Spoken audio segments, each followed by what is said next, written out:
Good morning, everybody. I'm Emily, married to Martin, in case you're visiting for the first time and you didn't know why I might be his, what did you say, favourite senior pastor or bias? That's why explaining that.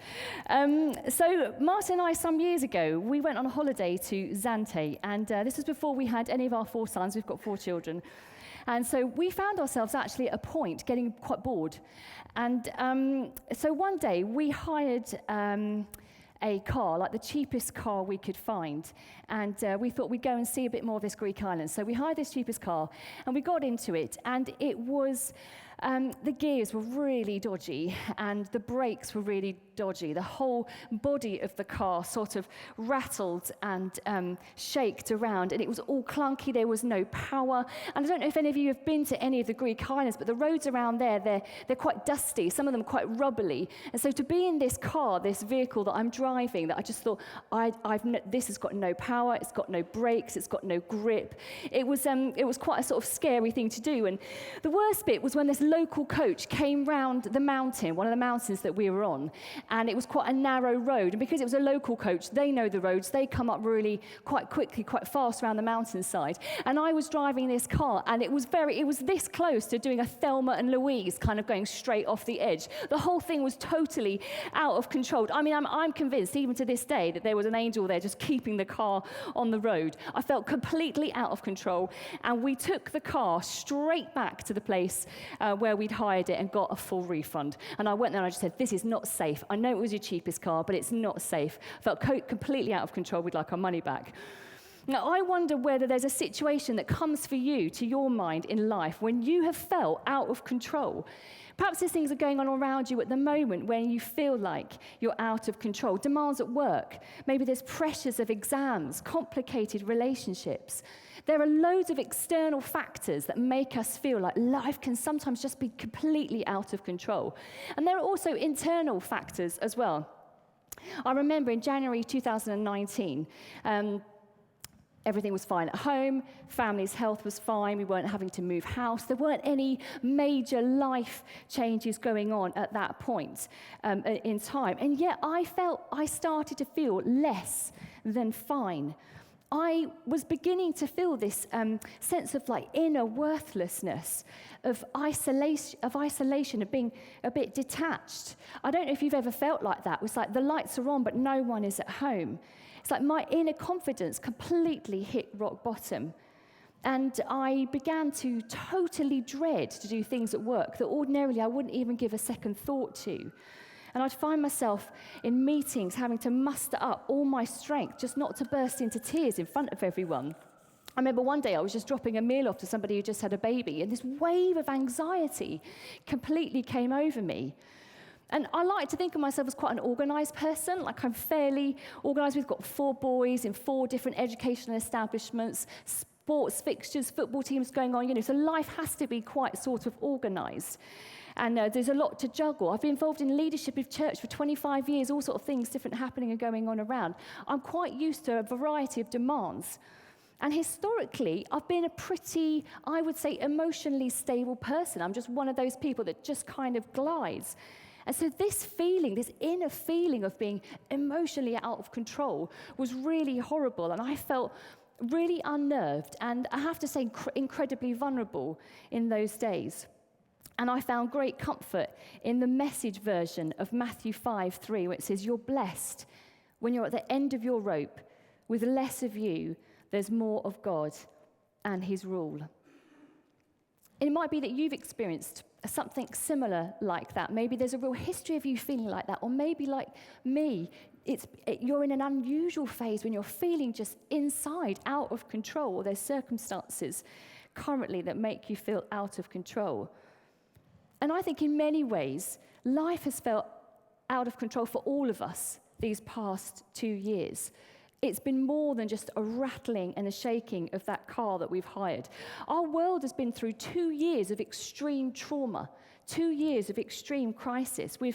The pandemic has shut down the world. We've had countless tragic deaths. We've experienced political division, racial tension, economic challenges, high employee turnover in almost every sector, not to mention the war in the Ukraine. Many of us I've spoken to many people, I'd say most people are feeling overwhelmed, under-resourced, burnt out, stretched, rattled, shaken, overworked, sleep-deprived, and media-saturated right now. Well, we're not just tired. It's like we're carrying this deep down tiredness. The world is weary, and there's good reason for it. No one on the planet right now has lived through these days in the same way before. Some of the events in history, they're not like, they might be like previous events in history, but they're not in these days, not in the same way, not in the same frame. It's unique to those who are living on planet Earth today. And the reality is there is uncertainty around us, and there's uncertainty within us. Uncertainty has become our companion. Fragility has become our friend. Aren't you glad you've come to church this morning for me to remind you of all that? So what do we do? That's the question I want to bring. What do we do when life feels out of control? I don't know what you do. I antibacterialize. I'm not even sure that's even a word. But I clean everything in my path. When I feel out of control, I just go blitzing crazy with the spraying and the cleaning. I don't know, what do you do when you feel out of control? Often when we feel out of control, we feel depleted, it's really instinctive to focus on oneself. What do I need? We assess our lives. Do I need to move out of London? Do I need to get a dog? Do I need to get a new job? We've deconstructed our lives these past 2 years, and for some, that's included our faith. Jesus has become a bit of an add-on, like in a mobile phone contract that can be switched in and switched out. Do you find yourself not only asking the question, what do I do when life feels out of control, but is anyone in control? Is anyone in control? In these uncertain times, what or who do I build my life upon? As we reconstruct life, what or who do I build my life upon? And this passage in Colossians that was read out to us was written by the Apostle Paul from prison. So he's being punished currently for going around and claiming that Jesus is Lord. And this letter, written only decades after the resurrection of Jesus, was to this new, small church in Colossae, possibly only 2 or 3 households. So you've got to picture it. This letter is written to a group of maybe 8, 12, 20 people. Essentially, it's a small group. And he was addressing to them similar questions and issues then that we are asking now. In a society when there were many gods, and as in the cases of our culture today, but perhaps the gods that we have look a little bit more like the reflection of ourselves in the mirror. But the question the Colossians were asking is, who is Jesus? Is Jesus God? Or is Jesus an add-on, less than God? Is he a created being? Just one of the many gods, one of the idols to be worshipped? Or can we build our faith and our whole lives on Jesus? What they're asking in this passage is Jesus really enough? And Paul's response to the Colossians and his response to us as we reconstruct and build our lives in these days is completely and utterly emphatic. In these verses, it's a poem. Essentially, it's a hymn. Paul states that there is nothing more we need and nothing more we need to build our lives upon. Most of us have heard of Zoom. It's one of the fastest growing apps during the pandemic, used as a tool during the pandemic and in those lockdown days for every element of life, for work, rest, and play. And when the world continues to feel so uncertain and life feels beyond our control, we might be tempted to zoom in on ourselves. But what Paul does in this passage in the Bible is he zooms out. He totally zooms out and explains why we should build our lives on Jesus. And one of the reasons why is because Jesus is our foundation. This passage takes us back to the account of creation, the very first book in the Bible in Genesis. In verse 15, it says, the Son, Jesus, is the image of the invisible God. And the Greek word for image is icon. Icon, a representative symbol. Jesus isn't just like a God. He is God. He's not just a holy man, a teacher, a spiritual guide, or he is the representation of God. He is God, the invisible God, made known, visible in Jesus. It says he's the firstborn over all creation. Not meaning like he's the first God of many gods in a line, but the firstborn being like a rank. In verse 16, it says, for in him all things were created, things in heaven and on earth, visible and invisible, whether thrones or powers or rulers or authority. The very fabric of life, the very point of all our being is in him, everything in the universe, including angels. It says all things have been created through him and for him. The purpose of all creation is to give glory to Jesus. In verse 17, he says, he is before all things. In the Gospel of John, there's this heated debate where Jesus is talking in chapter 8 with the Pharisees, and they're asking this same question. The Pharisees are also asking, who is Jesus?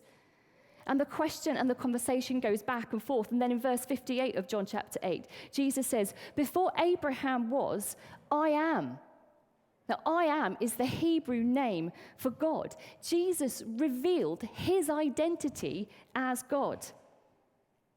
Again, in this passage, it says, in him all things hold together. He created me. He created you. We're made for a purpose. He is everything in between. He is the one that's going to hold you every moment, every hour, through every challenge, through every difficulty. He holds all things together. He is Almighty God. There is no area outside of your life that is not out of God's control, even when it doesn't feel like it. Jesus isn't afraid of our doubts. He isn't afraid of our insecurities. He is in the story with you, whatever you're going through right now, and he's in the story with me. And whatever challenges you're facing, Paul says in this passage to us today, fix your eyes on Jesus. Refocus on Jesus. Remind yourself of who he is. So we can build our lives on Jesus because he is the foundation. How do we do that? We need to encounter Jesus daily. He isn't an add-on. And we can do that in 4 ways. Read the Bible. Sometimes, I don't know about you, but I feel like the Bible, sometimes the pages are made of lead. Even though it's by the side of my bed, it feels like it's the most difficult book to open up. And yet when I open it up, I read the words, and it's like life itself is in there, because life itself isn't in there. We don't read the Bible, we don't read the scriptures just to get head knowledge. We won't find head knowledge, we won't find life just in reading the scriptures alone. We find life because Jesus is in the scriptures. The whole of the Bible is about Jesus, and it points to Jesus and who he is. Secondly, listen to his word and put it into practice. That's how we build our life on Jesus. Thirdly, develop and deepen your relationship with Jesus in prayer and in worship. And in this book, Louis Giglio, it's Goliath Must Fall, he talks about worship. He says, worship is going to be the soundtrack that leads us to victory. Worship is simply a shift of our attention that allows us to see God better. Worship is like corrective lenses for our souls, bringing God clearer into view. That's important for all of us, especially when life goes off the rails. Worship puts God into focus. Fourthly, how do we build our lives on Jesus? We engage in church. Be in the room. Be in the room every Sunday. Don't just come 1 in 3. Be in the room, get in a group. And if you don't know Jesus yet, you can start a relationship with him today. So Jesus is the foundation, and we can build our lives on Jesus because he's the solution. He is the solution. When everything feels out of control, know that Jesus is Lord. It's mentioned in this passage 7 times in those 5 verses. If you've got it open, you can count there with me so you know that I'm not making it up. Jesus is Lord over everything and over everyone, including every person on the planet. Anyone in a position of power, whether you're a prime minister, whether you're a president, whether you're a premier, Jesus is Lord of all. Their power and their authority is nothing compared to Jesus. And one day, every single person will have to come before Jesus and give an account for their life and for how this life has been lived. And that matters. That matters when we look in a world and see injustice. When we look in a world and we see evil, that matters because God is a God of justice. And one day, he will make all things right. Evil will not have the last word. Becoming a Christian, making Jesus the Lord of your life, does not make us exempt from suffering. It does not make us exempt from difficulty. Building your life on Jesus, though, puts you on the winning team. Jesus is the solution because he's already won. And there's a huge amount of historical evidence for the life, the death, and the resurrection of Jesus. And if you've never looked into that, I just want to encourage you, take time to look into it. In Jesus rising from the dead, in his death, he defeated death itself. He defeated the devil. He defeated disease. He defeated depression. He is the solution to our need for redemption. The stuff that we've all done wrong, the mistakes we've all made, every single one of us. But they're no longer a barrier to us knowing God when we come to Jesus and ask him for forgiveness. It says here in verse 19, "For God was pleased to have all his fullness dwell in him, and through him, through Jesus, to reconcile to himself all things, whether things on earth or things in heaven, by making peace through his blood shed on the cross. Once you were alienated from God and were enemies in your minds because of your evil behavior. But now he has reconciled you by Christ's physical body through death to present you holy in his sight, without blemish and free from accusation." In short, Jesus made it all and Jesus paid it all. So we can build on him. We can build on Jesus because he's our foundation, because he's our solution, and because he's our conclusion. I've told you I've got 4 sons.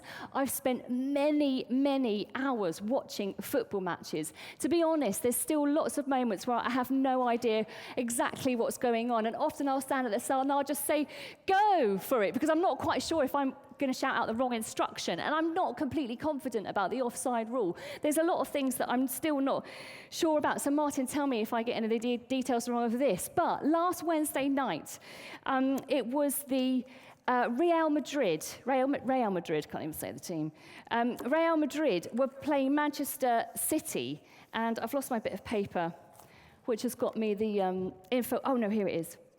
I had to write it down in order.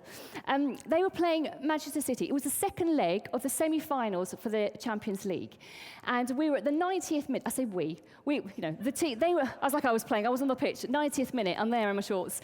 And we're at the 90th minute, and it's not looking good, because at the moment, not looking good for Real Madrid, because Man City are 5-3 up on aggregate.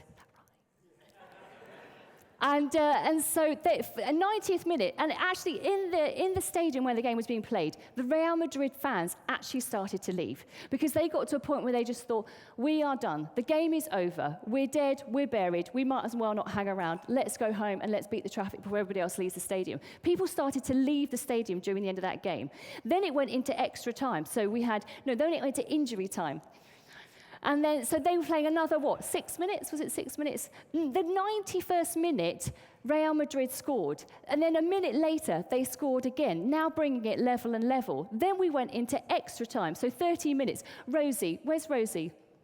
Now, Rosie watched the very first football match actually yesterday. So 30 minutes, Rosie, that's what you get at extra time when you're basically drawing. And so 30 minutes of extra time, and then Real Madrid get given a penalty, and Benzema, he scores. He scores the goal. And so Real Madrid win, and they come from this astonishing comeback. The crowd go wild. The commentators don't know what to say. They're actually speechless. You've got grown men in tears, hugging one another, hugging strangers, people that they've never even met before. They are elated because it looked like their team was dead and defeated and buried in the ground. But actually, they rose to this astonishing, unpredictable, unthinkable victory. That's what happened. And yes. But how much more when we realize what happened when Jesus died? That's what we've celebrated not so long ago at Easter. We celebrated his death. And actually, in those moments, it looked like it was defeated. It looked like it was the 90th minute. Some people have gone out and they'd left the stadium.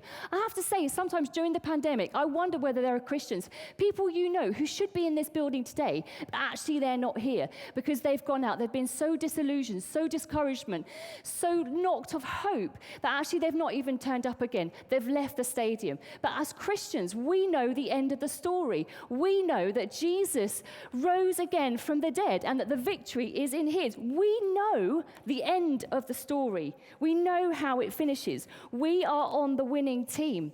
And Jesus said on the cross, "It is finished." Not it will be finished. He said, "It is finished." Jesus has won once and for all. But the kingdom of God, the rule and the reign of God is both now and it's not yet. So that's why we live in these moments. That's why we live in this difficulty. That's why we live in this tension. All things will be completed and made new when he returns. Maybe you don't know, but Jesus is coming again. And until that time, Paul says in this passage to us, he encourages us to hold on to hope, to stay full of faith, persevering, keeping going, not giving up. He says in verse 33, if you continue in your faith, established and firm, not moved from the hope held out in the gospel. It's this gospel, it's this good news that is unshakable. It is unshakable. In Hebrews 6, verse 9, it says, we have this hope, an anchor for our soul, firm and secure. When life feels out of control, we can put our hope in Jesus. At the leadership conference, I don't know if any of you saw it at the beginning of this week, Speaker Christine Kane said, so many of us are stuck in a place of hopelessness and longing for what was because we've lost sight of Jesus with us. Are we longing for what was? Have we lost sight of what is to come? Jesus is with us in our present, but also the purpose and the promise of God is in the future. She says, the greatest gift we can give this hopeless world is our eternal hope in Jesus. No one can guarantee what's going to happen in the future. Everything can change tomorrow, but Jesus is the same yesterday, today, and forever. We ought to be the most hope-filled people on the planet Earth because of Jesus. Jesus is our rock. He's our hope. Our hope is in Jesus. Our peace is in Jesus. Our joy is in Jesus. Our future is in Jesus. He is the foundation. He is the solution. He is the conclusion for everything and everyone. It says in the word, he is the Alpha and the Omega. He is the beginning and the end. He is the first and the last. When life feels like you're driving a car that is rattling and shaking, where there feels like there's no brake, no let up, and when life feels like there's no power, there's nothing breaking through, today, each one of us can go to the higher place. Do you like what I did there? Back to the higher place. H-I-R-E, not that one. H-I-G-H-E-R. Each one of us can go to the higher place. Take the rattling back to the higher place. To the one who says in his word today that who is all supreme, he is all sufficient. Jesus is Lord over all. Amen.